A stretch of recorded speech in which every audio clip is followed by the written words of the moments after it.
يا أيها الذين آمنوا إذا نودي للصلاة من يوم الجمعة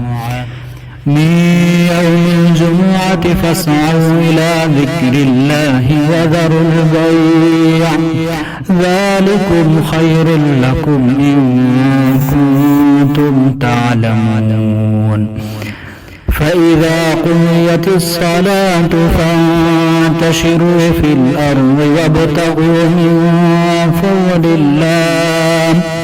واذكروا الله كثيرا لعلكم تفلحون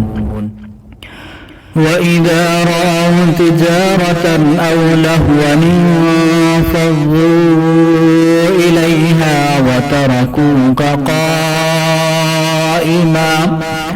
قل ما عند الله خير من اللهو ومن التجارة والله خير الرازقين